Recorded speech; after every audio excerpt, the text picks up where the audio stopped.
Hi, everyone.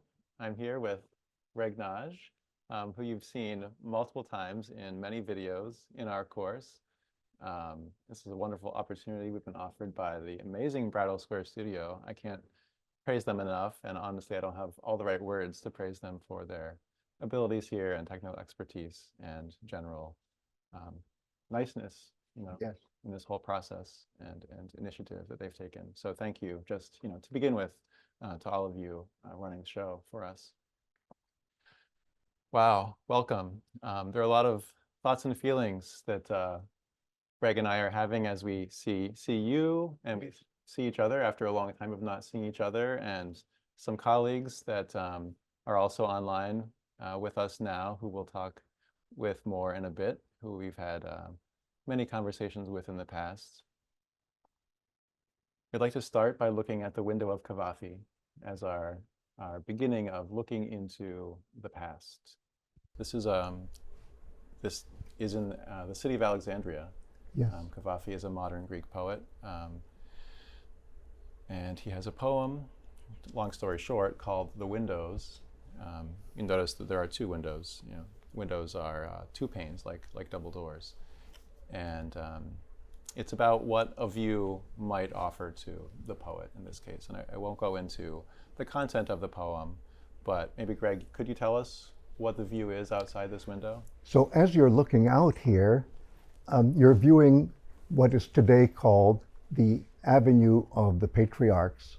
But if you look far enough into the distance, what you would be seeing a couple of thousand years ago is the Library of Alexandria.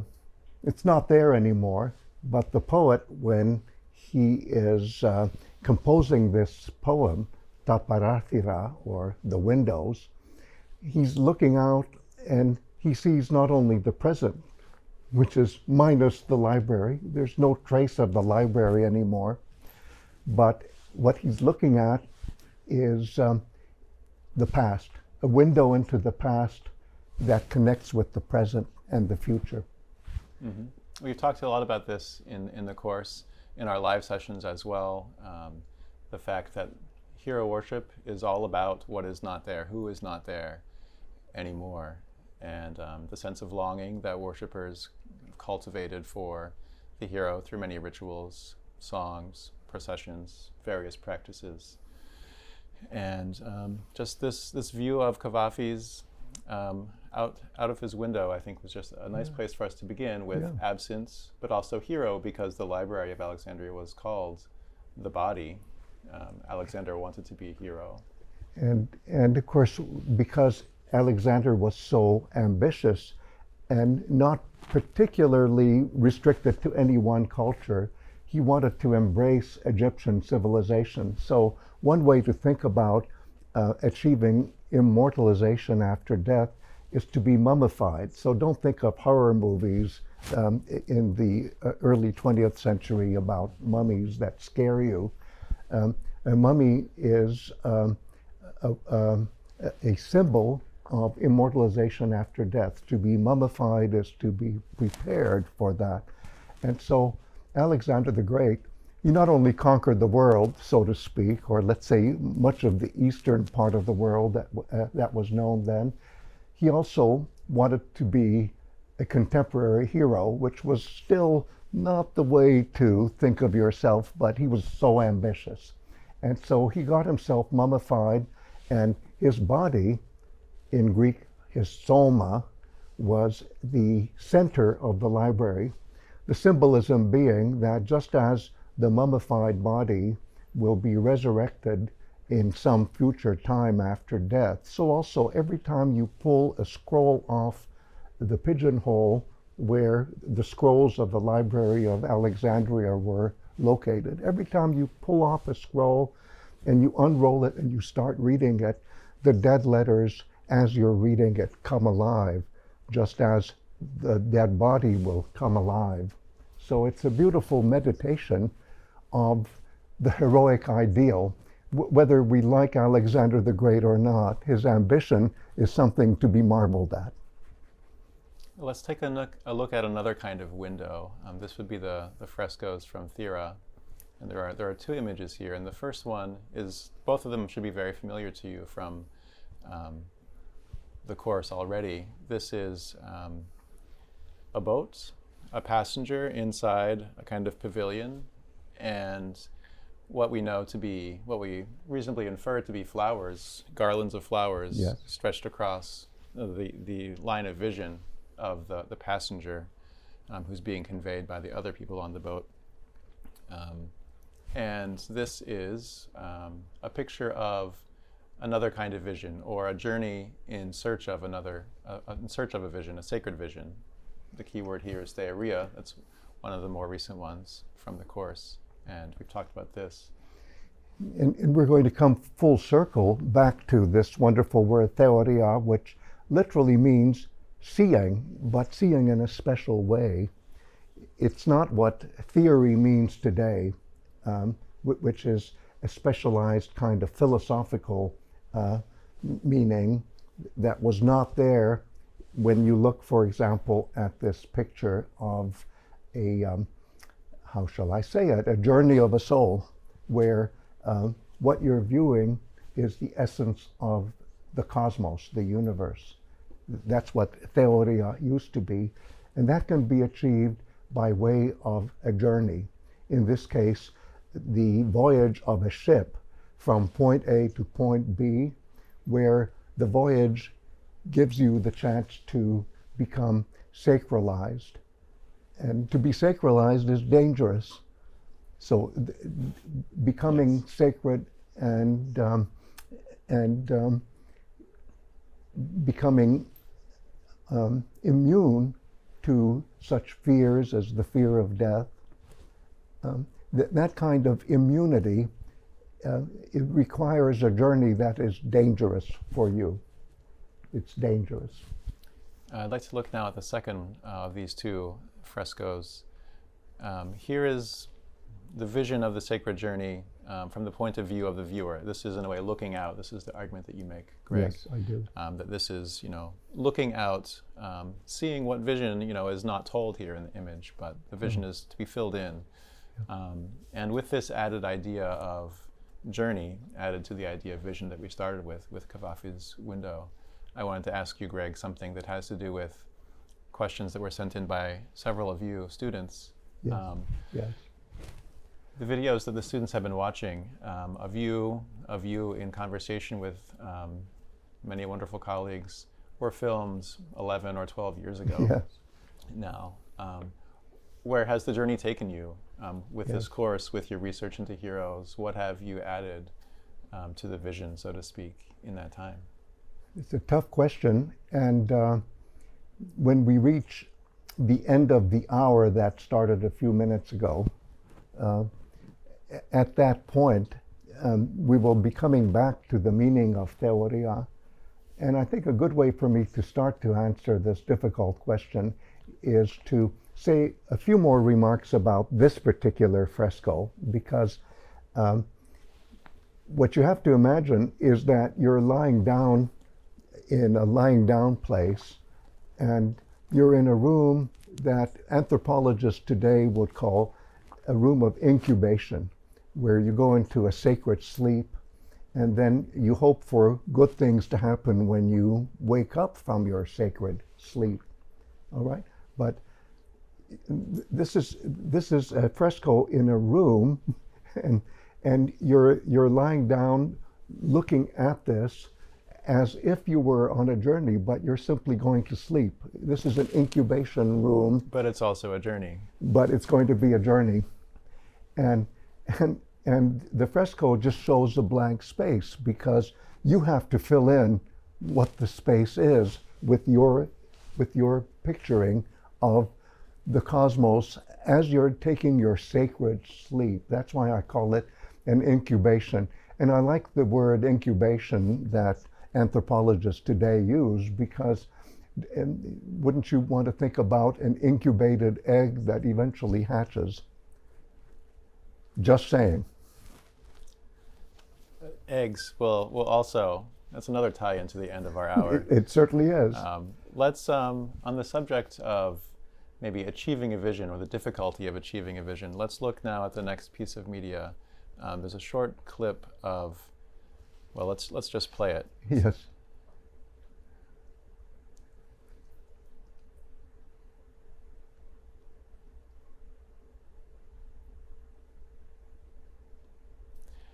So here we see mist. We see a figure approaching a vantage point, a vision point, but the vision is blocked by this mist. And there's a question of where we are and how we know where we are. And there are many ways of knowing that we've talked about in this course, and I'll get to that more in a minute. But one way, one playful way of knowing that we have here with us in the studio is Zeus's special way of knowing where this place is. Yes. Greg, could I ask you to introduce? Yes. You know what I'm talking about. Oh, I do know, because what's behind us here as we're looking, oh my goodness, I see an eagle and I see another eagle, and they're coming together.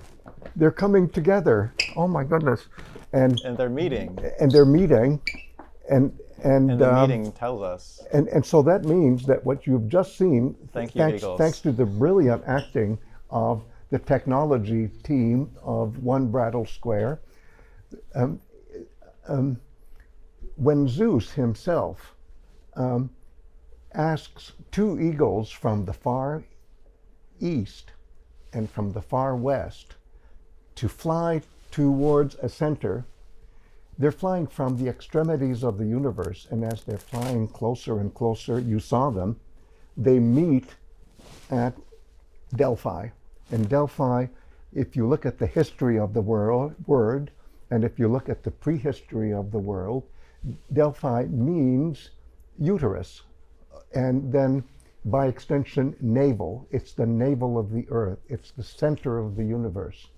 And you've just seen the eagles meet at the center of the universe. That is Delphi. That's where this young woman is situated right now. And the specific place where she is standing, behind her is the spring of Castalia. And that is a freshwater spring that is sacred to the goddesses of absolute memory, of total recall. In ancient Greek, they're called the Muses, M-U-S-E-S, or Musai in Greek, which is derived, that word is derived from a formation that actually means absolute memory. So the Muses were there when everything happened in the world of heroes. They heard everything, they saw everything. And if you're the lucky poet who is inspired by the Muses, well, then you get to say everything that happened back then in the heroic world, which is quite something, isn't it? And one way for worshipers of the Muses who want to be inspired, one way for them to act on this is when you go to the spring of Castalia, and that's right behind where this young woman is standing, on the other side of the highway. The freshwater spring has a conduit that actually reaches all the way out to the highway, so you can actually take a sip of the fresh waters and thereby, hopefully, get inspired. And that's your cue, dear Keith, to talk about three wonderful people who inspire you and me, and who started, may I put it this way, from ground zero in something that we call, you like to say MOOC, but I like to say MOOC, and it's because of what the C stands for. So you take it away. That's right. That's another way of knowing for us in this medium, this experience of approaching heroes. Muses are another way in the past of attaining knowledge about heroes. It's the way of knowing that the course starts with Homeric epic. That's right. the muses are invoked by the Homeric singers as they begin their work of singing the song. Later we talk about the oracle at Delphi. We talk about heroes, direct contact with heroes. And in a playful way, I want to say, for us and for you, there are different modes, let's say, of knowing about heroes. There's the videos of Greg, there's Greg's book that's available, there's live conversation on Thursdays, there's me grading your papers, there is MOOC, there is the online version of the Heroes course that is the basis for the videos that you've been watching. And there's also travel study. Greg leads a travel study trip every spring break to Greece. Is now doing it with the incoming chair of classics, Naomi Weiss. This is, yes, indeed, the segue to our special guests here, our panel of three muses, as we playfully call them, because we've had so many inspiring conversations with them over the course of the MOOC experience, which we've done 19 times already, and hope to bring back to life yet again. But we had an institution that we called office hours, where we would talk over the most pressing questions from a weekly discussion board, kind of like what I've been doing with the students in the Extension School version of the course every Thursday. And so we thought that we would bring them back for a kind of reunion tour. Oh, yes. And kind of model conversation and engage together. And before I go too far off on the thread of conversation, which is where we want to end, renewed conversations, that's where we want to end our hour. I'd like to just introduce them by name. There's Sarah, who seems to be at Delphi right now. The amazing view of the valley is behind her, and you can see the cliff behind her, where, well, at the foot of which is the spring of Castalia. Yes, we'll exactly. Say, long story short. Exactly. There is Janet, who has the books behind her and is waving. And there is Hélène, who is in front of a Thier in fresco herself, with a garland of blue flowers. Right above her head. Right above her head. And you could hear how cool we are, because we don't say Helen, we say Hélène, because bless her heart, Hélène is a true French person. So let's see, Greg, you did beautifully what I was going to play in recorded form. So we're going to skip that part. I think so too, because we'll go later to the interactive monitor for Naomi. Exactly. For her recorded I audio. think that's exactly right. And could I just say, before we forget to say this, that these three wonderful people, whom Keith and I affectionately call the three muses because they inspire us, when they started with MOOC, they were where you were when you started the course with Keith. And in other words, they really started from ground zero, and now they are world-class experts in Greek civilization. And they are, for me and for Keith, true partners in our intergenerational quest to keep the life of the word alive. I love that. Yeah. Something else before we forget. The 3 C's of MOOC. It stands for one thing in common parlance, but for us, it stands for content, which is what you've all been kind of moving through this semester. But also conversation, which we've had, the students and I, weekly. I know. And also community, because it really brings you together, ultimately. It has the potential to create community, even across vast distances, bridgeable only right now by pixels and so forth. But just wanted to say our mantra. And could I say also vast gaps in years? I love to say that we are all an intergenerational community. People who are at my stage of life really need, for example, people in other stages of life. Otherwise, what we're trying to do just won't continue. So I'd almost add a fourth C, which is continuum, continuity. I love that. Just made it up.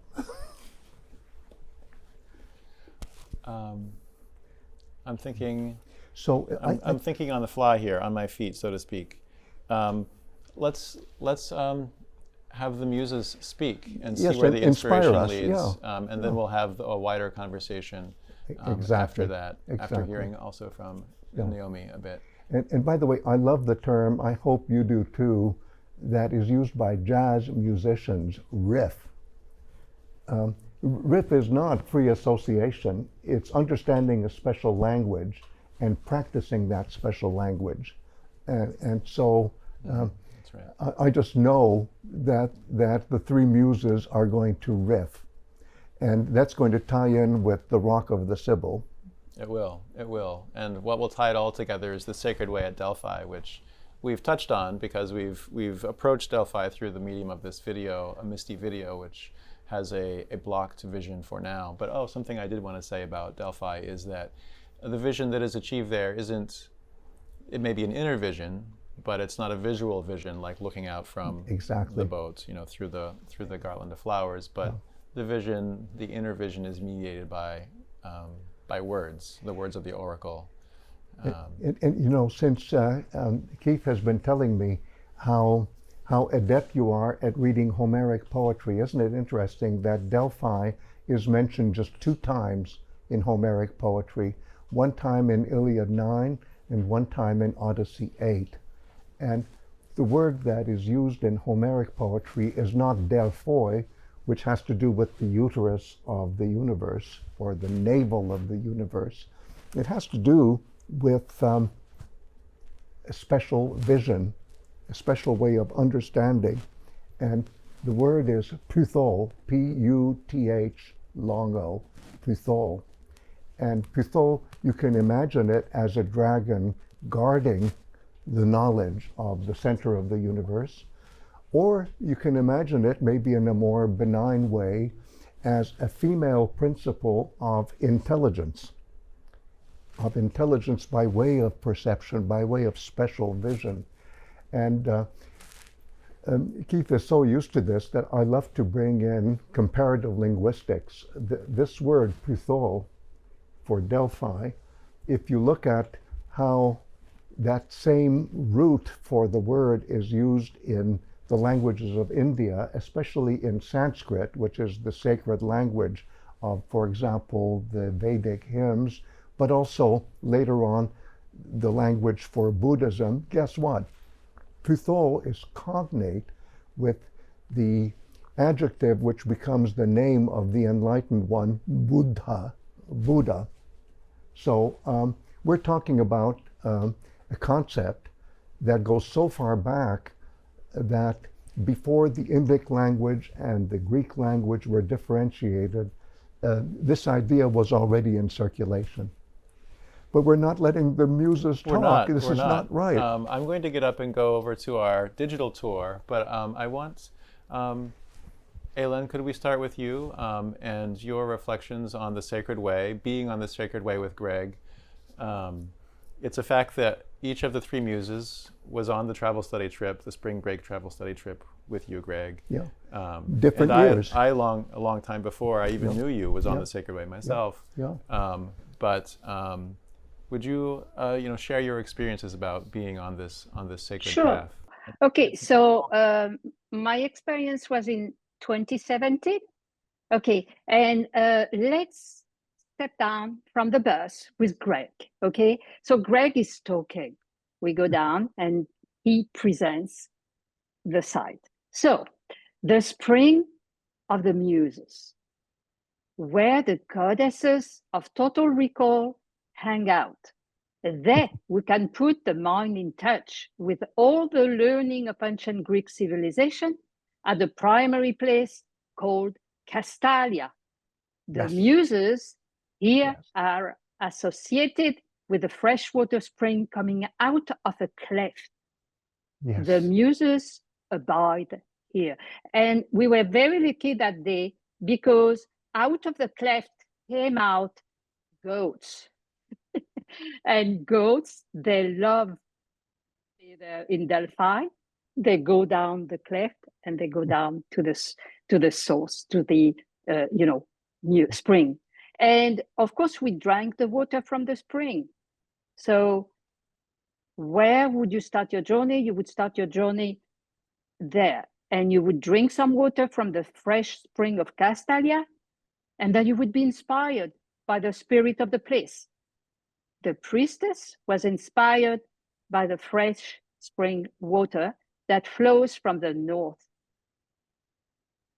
Voila. Voila. Beautiful.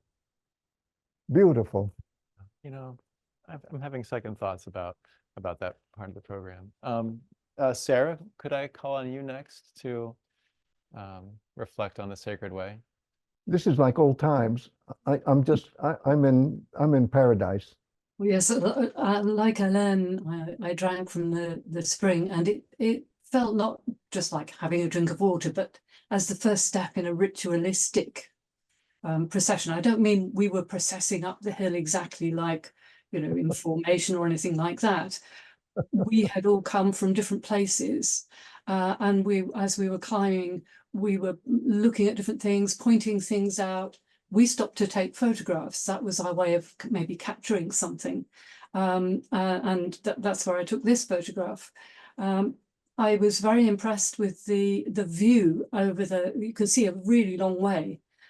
And imagining all those people back in ancient times who would have converged here from different places to find answers to their questions or on behalf of their communities. And so it was connecting both with the group that I was with and then also with the people who'd done it in ancient times. So that was part of my experience of it. It's a fabulous place, made such an impression. Beautiful. Thank you. Oh, and one more thing, Sarah is right in front of, so to speak. I see you in Delphi, dear Sarah, and behind you is the serpent column, the replica of the serpent column, which our traveler Pausanias in the 2nd century CE actually saw in real life, so to speak. Unfortunately for us, the serpent column that you still see there, and it's fragmentary, and you don't see the heads of the 3 heads of the serpent, which hold up a cauldron. And the cauldron was already missing in the 2nd century of our era when Pausanias visited it. But I'm sorry to say that even the serpent column was transferred in Byzantine times, in early Byzantine times, to Constantinople, which is now Istanbul, where it's a marker for the left turn in chariot races. So it's still a very good thing to think with. But I'm saying I'm happy with the replica because that's where it was. That's where Pausanias saw it. And Pausanias has a really good eye for connecting his own present time, 2nd century of our era, with the distant past. I love that. Janet. Janet. Good evening, everyone. I have done this trip many years ago, and at the springs, I remember washing my hands and drinking water, and that act reminded me the purification act. So we, like the others in ancient times, we did the same thing. And my fellow travelers, I looked around and they were quiet because we are entering to the sacred grounds, and the climbing up is a physical act. You get tired and you feel with every step closing to the top. It's a very emotional, very humbling experience. It's beautiful. And dear Janet, maybe we could talk about something that actually Keith was asking me about, but I was very evasive. Remember when he said, well, how have you changed your mind during all of these travels? And could I just say that as you're going up the incline, I hate to put it this way, but the older I get, the easier it is for me to run out of breath as the incline gets steeper and steeper and steeper as you go into zones that are more and more sacred. And I think I especially remember, dear Janet, when you were my fellow traveler in that year, I was so busy just trying to make it up the incline that I ignored the Rock of the Sibyl. It's very easy to ignore because there's so many things to see, and yet we're going to get back to this. The Rock of the Sibyl happens to be maybe the oldest thing about Delphi, and yet here I am talking about the cosmos of Delphi, and there were occasions where I just whizzed right by, or should I say wheezed right by. Okay, now is the right time for Now you is to the go time. over Now is the time. to this. That was a good cue, wasn't it? That was an Pete? amazing cue, Greg. We want to show off a bit of the work of our colleague Luke Hollis, who's been putting together 3D tours of various ancient sites. And he made one for Delphi, and based on the work of Greg and Naomi Weiss, leaders of the travel study tour that Sarah, Janet, and Elaine were part of on separate occasions. And I was lucky enough to record some audio with Greg and also with Naomi recently. And I want to just take us a bit through this. I love this. This is a shot from at the beginning of the sacred way proper, so to speak, where it crosses the road. Oh, look, I can see it on the and- screen. Wow, there it is. Can I move it even? Oh, From look. here, Wow, you look at that. You can I'm see doing it all over again. the same cliff again that we can see behind Sarah. Oh my God. At the bottom of which is the spring of Castalia. It's a bit out of sight. Luke didn't start his work until he had already passed the spring. But I wanted to orient us there. Let's move ahead a bit. This is a view of the Sacred Way where it really starts to get going. It starts to go uphill. Oh yeah. And the wheezing begins, perhaps. This is a view out over the valley. Let's I just continue. love the technology of one Brattle Square, people. It's just amazing how, look, you're standing and pointing at it. That's right. I'm such a child. I have this child's fascination for, oh, we're recreating the trip. This is the treasury of the Athenians that we can see here. And we get a good view of it at this point. And this is a point at which you, Greg, and Naomi stop for the travelers to get their breath. Yes. Maybe not the first point at which you stop to do that. And Naomi actually mentioned that in her recorded audio. We won't hear that, but I'd like to hear the clip of Naomi talking about heroes in relation to this. In a this beautiful treasury way, at this point. Athenian heroes, because Athenians think they're oh so special, and they were. All right, let's listen. And this is why I want to now go back to those 10 bronze statues that I mentioned, which surrounded it. They represented the 10 heroes of the 10 that typically called tribes established by Cleisthenes. This was an important part of sort of redistributing power across the whole area of Attica, the whole area of Athens, and establishing the early democracy there. So those 10 statues are themselves represent democracy, the city, the collective. And this is where the decorations on this temple are important too. You can't really see them here, but you just have to trust me that the decorations on the mitos combined on one side the adventures of Heracles, who is a hero across Greece. He is a pan-Hellenic hero. And then on the other side, the adventures of Theseus, And Theseus is a really, really Athenian hero. And at this point in time, he has become an emblem of Athens as a city. So Athens is establishing, even with this combination, Heracles and Theseus, is establishing its prominence as a city, Athens. We're a really important city on a Pan-Hellenic scale. So Theseus, Athenian hero, interacting with, visually interacting with Heracles, whom everybody knows and everybody celebrates across Greece. Let's see. So I want to transition to the more dialogic part of this hour. I'm going to start with Naomi was there talking about Athens trying to create a new vision of heroes with Yes. Theseus in relation to Heracles, who was a hero that everyone knew in Greece, but Theseus was more of a local hero.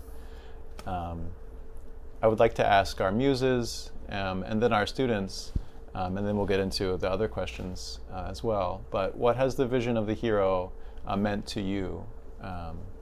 So far. So far, right? Because it's a continuing conversation. Because you can change your mind later. We're going to emphasize. But muses, could we start with you in honor of our past conversations, and then we'll broaden this to the students as well. Okay.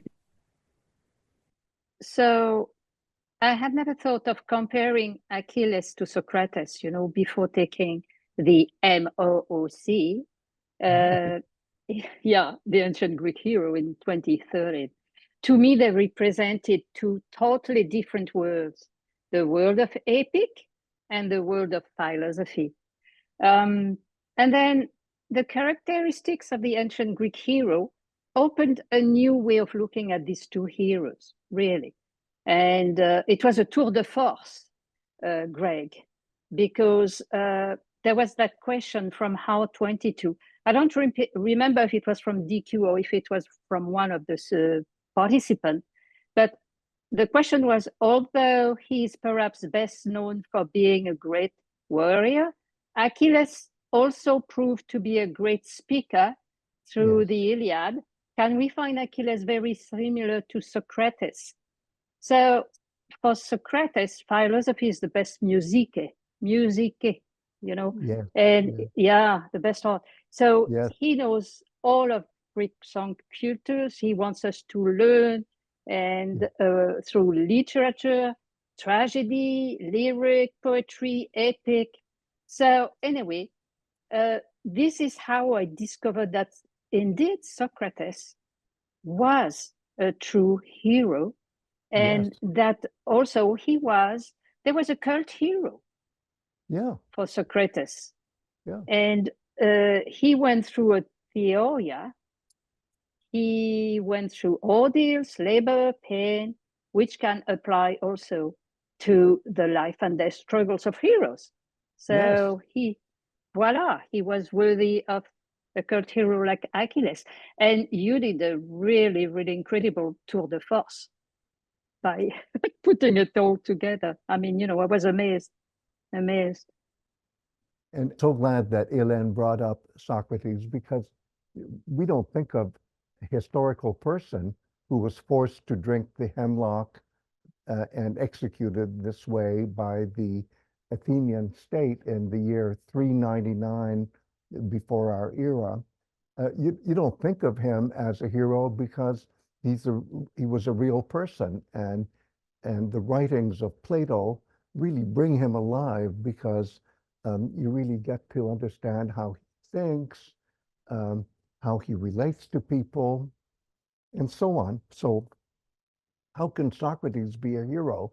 But you remember, dear Hélène, when Keith asked me that question at the very beginning, and I was so evasive about, well, how have you changed? I used to think that even when Socrates talks about the immortality of the psyche of we could translate it in a messy way as the soul.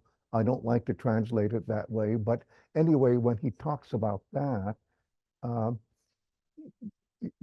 I didn't really, in earlier years of of traveling through Greek verbal art with intergenerational groups like yours, I never really thought of that as hero-centered until, oh, maybe the first time you and I were really talking with each other, and the same goes with Janet, and the same goes with Sarah. And now I would say flat out that we know that Socrates was worshipped as a cult hero in the academy founded by Plato. In fact, the very word academy started with Plato, shall we say, establishing, how shall I say it, a think tank in Athens. And this society of philosophers actually worshipped Socrates like a cult hero. And Keith, of course, you've taken our wonderful, I don't want to say students because I'm a student too, in a sense, but our wonderful group, you've taken them through the historical realities of hero cult. But in my earlier years, I didn't stress enough that Socrates himself became a cult hero in the context of Plato's Academy. So when you look at Plato's Phaedo, which is a beautiful piece of writing that tells about the last days of Socrates and the last hour, and then the death of Socrates, in that work, it turns out that we now know that it's a historical fact that the followers of Plato and the followers of Socrates himself, on the year of his death, did I say year? On the day of his death, which happened to coincide with his birthday, so his death day and birthday were the same, they actually reenacted Plato's Phaedo, where, okay, I'm starting to give it away because our time is starting to run out, but the idea that Socrates will die, but the word, which is the conversation, the C in our MOOC will continue to live on. But I'm preempting what Janet and what Sarah would also say about Socrates. So hearing some ambient indications of, yes, our final point for this conversation. But I would like to give space for Janet and then Sarah to offer their reflections on the vision of the hero, but also I want to get to the questions as well. Exactly, the questions, so Janet, very important. Over to you. Yeah. Okay, on the opening page of our beloved MMOC, it says, if you, by exploring, if you want to explore what it means to be human, you study heroes. And this is such a tall task, but when you are done with the course, project material, you are digging into what it means to be human. And that is a lovely thing to get from this all readings. Yes. And we are in hard times, and we need to really understand what it means to be human. Lovely. Thank you, Janet. Sarah. Well, indulge me, I've got three things. I'll be brief. So when I first took the Heroes X MOOC, and this is 11 years ago, Wow. during the early stages, during the period when we were looking at the epic, I had a dream.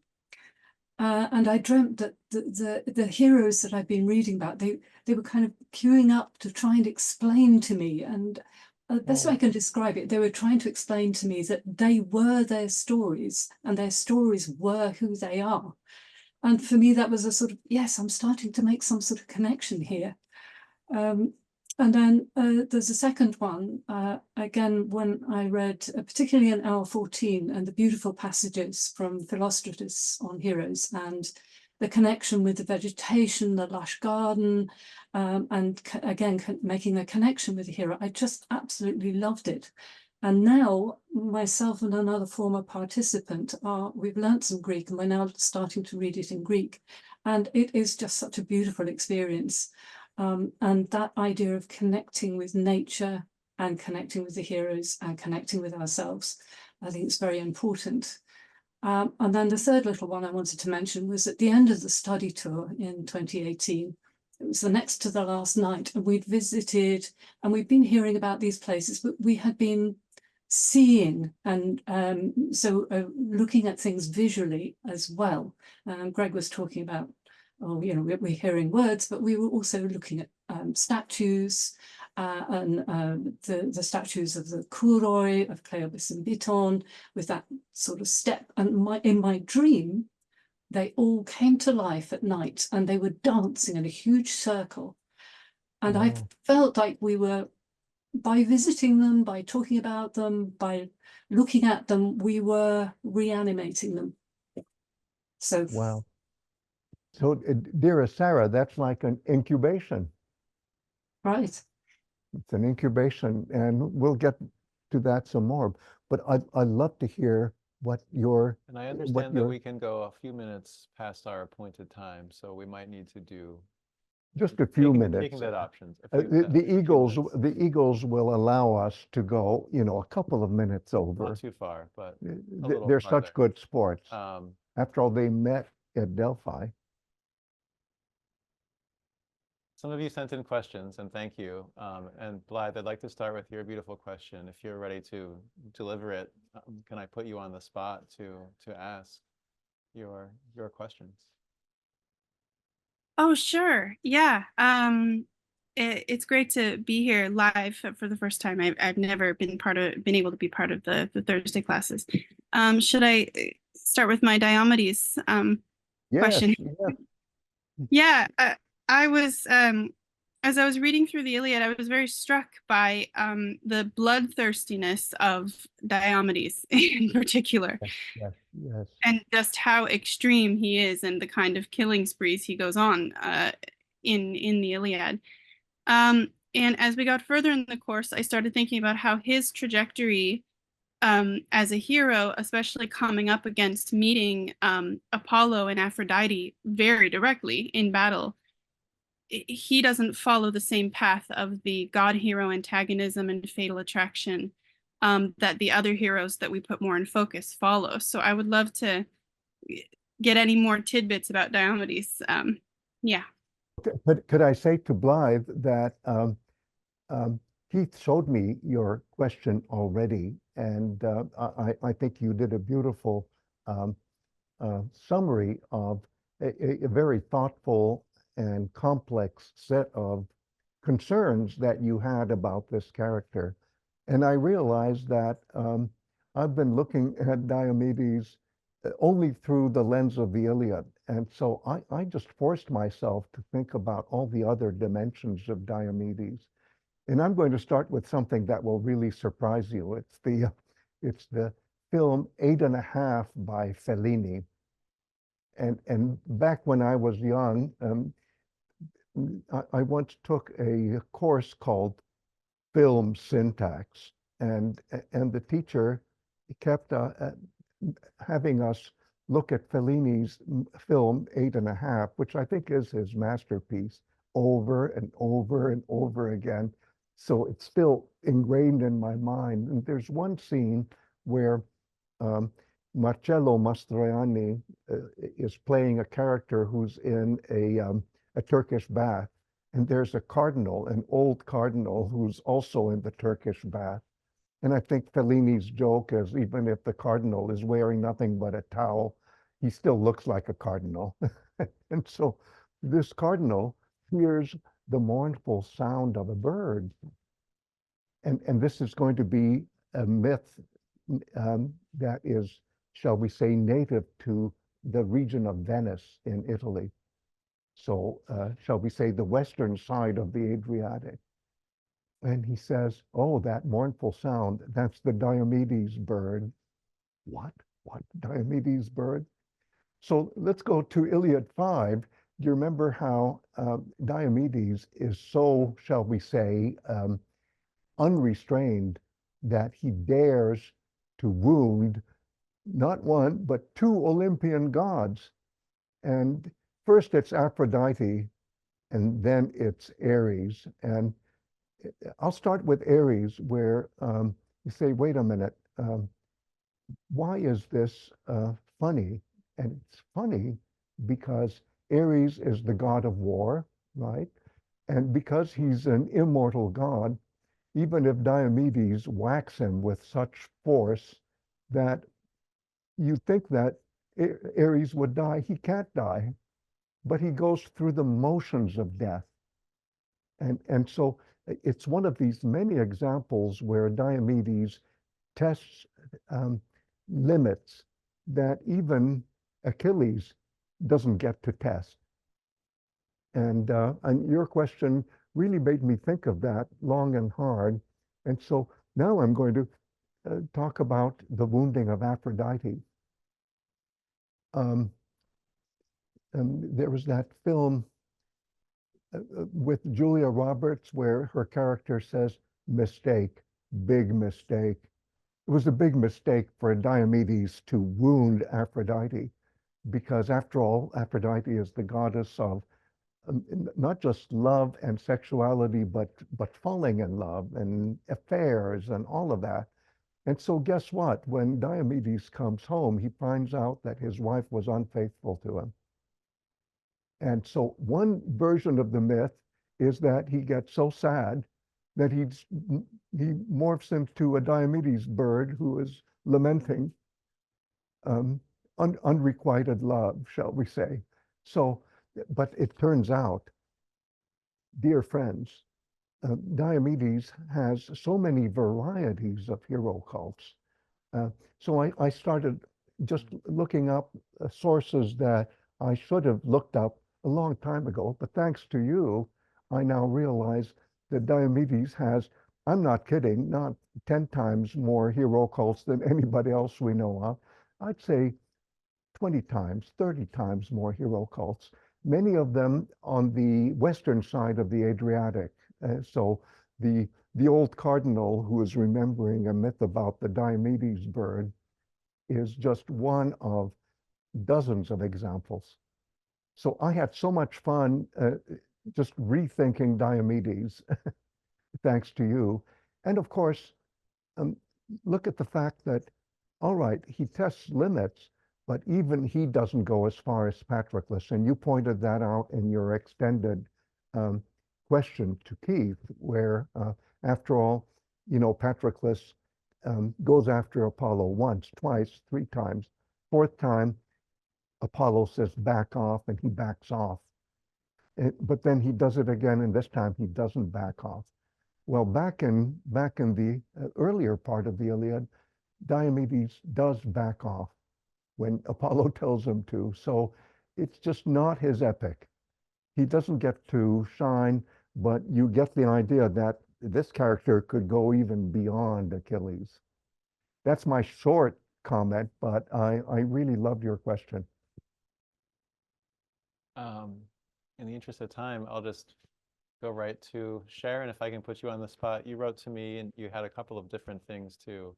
But Aileen may have a to the point quickly, and then we'll. Yeah, quickly. I just have one more thing to add about Diomedes, because Hélène Montsacré, in her book Les Larmes d'Achille, she talks about Diomedes, and she says that all great heroes cry. One exception, Diomedes, he cries, but he cries when he loses during the funeral games. And they are, so it's he cries because he's angry or frustrated. So I thought it was, you know, a good point about Diomedes from Hélène Montsacré. Yeah. Sharon, can we go to you? Okay, sounds good. First of all, thank you for having this forum. It's excellent. I've enjoyed the course, and this is a nice sort of centering with everything we've done so far. So I had a few comments, and so I'll just share some of the anecdotes once last week I was reading and a text for something work related. It didn't have to do with the course, but I came across noos, and I realized I have background for this word now. And I was explaining to Keith during the Thursday session that it was so exciting to be able to relate it to the information from the course, what we've been discussing. But then despite that, I still went back to research and look up, read the footnotes to make sure I understood it in the context that it was presented. And he shared that's part of the story of studying these things, is that you need to go back and look up and research. Yeah. Oh, that's beautiful. Wow. And finally, I guess I'll wrap up with do another. Yes, do another. I love this. Okay, great. So I have a child, and he is often in earshot of the class. The other day, he was sitting on the steps behind me, and I collect the work and put them in different folders. And I saw him reading the Odyssey folder. He sat down and read it for a while. He enjoyed it and started asking me questions. There's a book on the shelf that has pictures with the Odyssey and the Iliad. So he started asking information and asking if we would discuss that on Thursday. So it just kind of connects to the intergenerational aspect of the class. So that warmed my heart. How old is he? Oh, so my son is 5. He's a reader. Perfect. So I'm glad he's excited about learning early. Oh, I love that. That's beautiful.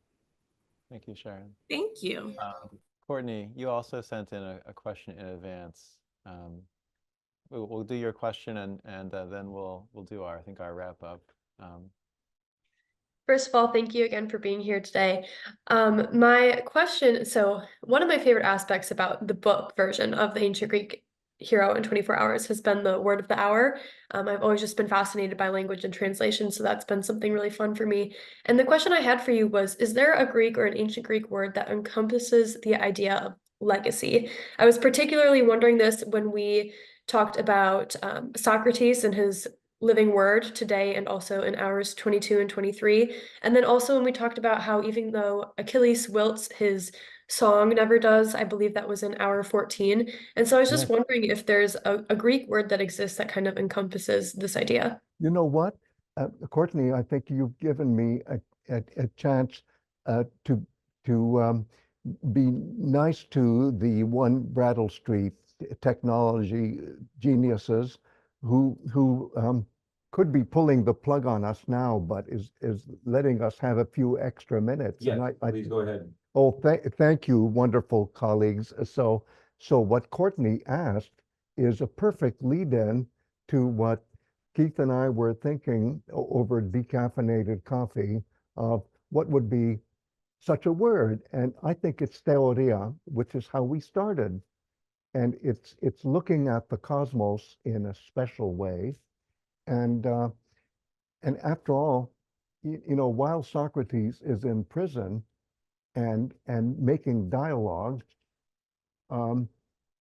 there's a sacred ship that is doing a pilgrimage at Theoria, just as we saw in that picture from the early 2nd millennium before our era, where again it was a journey of a soul. So the thing is that Socrates, in his dialogues, usually leaves any argument open-ended. He's not going to solve everything for us, no matter what the question is. So that's why it's very important that when his followers are tempted to cry their eyes out because he's about to die, he says, don't cry for my death, cry if the word of dialogue dies. And that word is theoria, which we now simply say theory, and we say, oh, I've got a theory, but it has this deep meaning of connectivity with the world of heroes and the world of the heroic and contemplating the universe.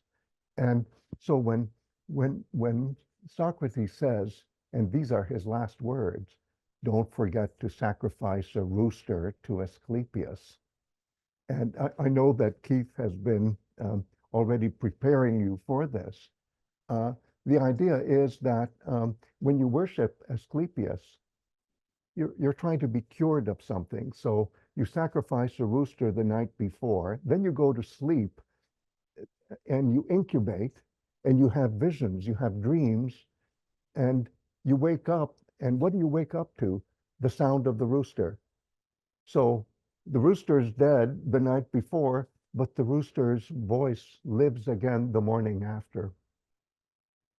And I'm so glad that Sarah talked about her dream, because that's the kind of incubation that results in a true contemplation of the universe. And that, my dear friends, is theoria, the vision, the vision. That's Oh my goodness, I heard a rooster. Do you think it was a real one? I think at one time it was a real one. I think it was a recorded rooster. This was planned, as informal as this and jarring as the sound is. This is the sound of renewed conversation.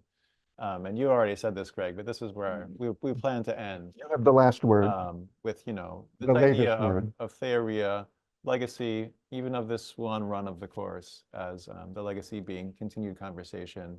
And that's why I especially wanted to bring back our colleagues, the three muses, Sarah, Janet, and Elaine, to have this conversation with you, who could be here. And, you know, our Socrates today is our colleague Kevin, who we haven't talked about much at all, but cannot be here today. Yeah, yeah. I mean, he's no longer with us. But the conversation partners can be added and subtracted, but the conversation continues. And this is the meaning of the hero. Continuity. Continuity. Thank you all. Thanks for coming. So good to see you and talk with you. Thanks, Brattle Studio people, for being here with us and giving us. They're wonderful, especially the two eagles. And special thanks to the eagles and the rooster. Thanks, everyone. And all the colleagues of the eagles, the eaglets. All right. Thank you, everyone. See you on Thursday.